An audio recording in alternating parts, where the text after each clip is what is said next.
2014లో బీజేపీకి 282 సీట్లు వస్తే 2019లో 303 సీట్లు వచ్చినాయి.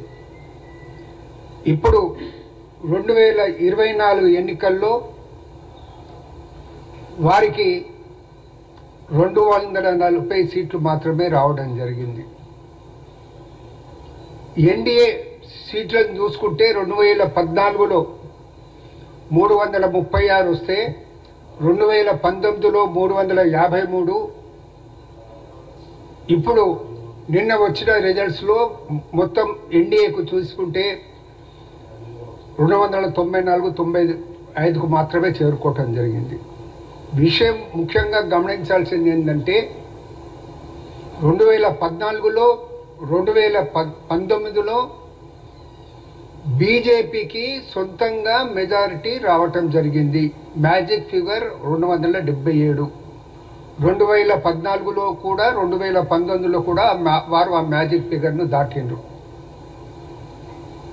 ఈ ఎన్నికల్లో వాళ్ళకు కేవలం 240 రావటం జరిగింది. మ్యాజిక్ ఫిగర్కు ఇంకా 37 సీట్లు తగ్గి ఉన్నాయి.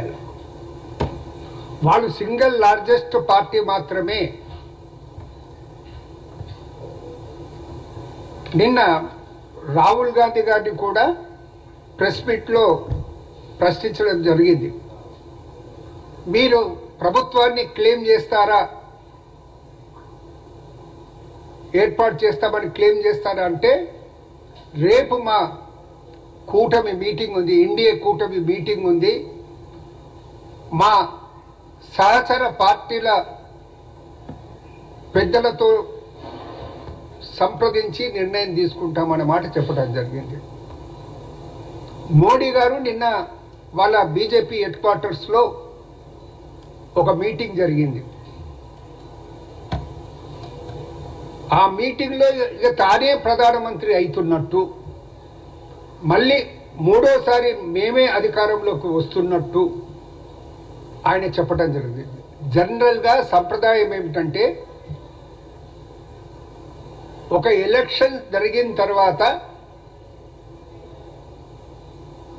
ఏ పార్టీకి మెజార్టీ వస్తే, ఏ పార్టీకి అనేది మెజార్టీ రాకుంటే రాష్ట్రపతి ఏ పార్టీ అనేది సుస్థిరమైన ప్రభుత్వాన్ని ఏర్పాటు చేయగలుగుతుంది.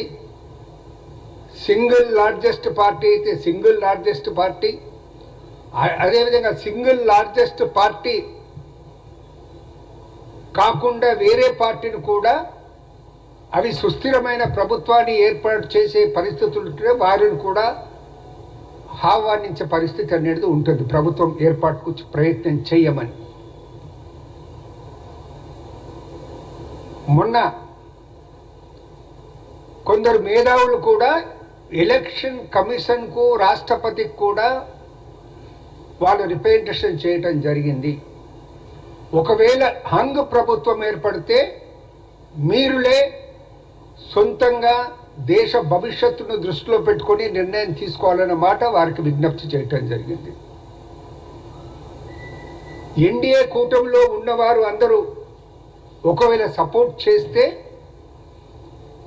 బహుశా ఎన్డీఏ ప్రభుత్వం ఏర్పడవచ్చు. కానీ విత్ ఇన్ ది బీజేపీ పార్లమెంటులో పార్టీలో కూడా మోడీనే తమ నాయకుడిగా ఎన్నుకుంటారా లేదా అనేది ఇంకా ప్రశ్నార్థకమే. ఎన్డీఏ కూటమిలో కూడా ఇప్పుడు కొత్తగా అటు నితీష్ కుమార్ గారు, ఇటు టీడీపీ నుండి చంద్రబాబు గారు కూడా అందులో చేరుతున్నారు. ఆ ఎన్డీఏ కూటమిలో వీరి పాత్ర ఏమిటి, వారి నిర్ణయం ఏమిటి ఆలోచించాల్సిన అవసరం ఉంది. ఒక మాట మాత్రం మీకు మనవి చేస్తా ఉన్నాను, బీజేపీకి మెజార్టీ రాకపోవటంతో దేశానికి ఒక పెనుగండం తప్పింది. బీజేపీకి మెజార్టీ రాకపోవడంతో దేశానికి ఒక పెనుగండం తప్పింది.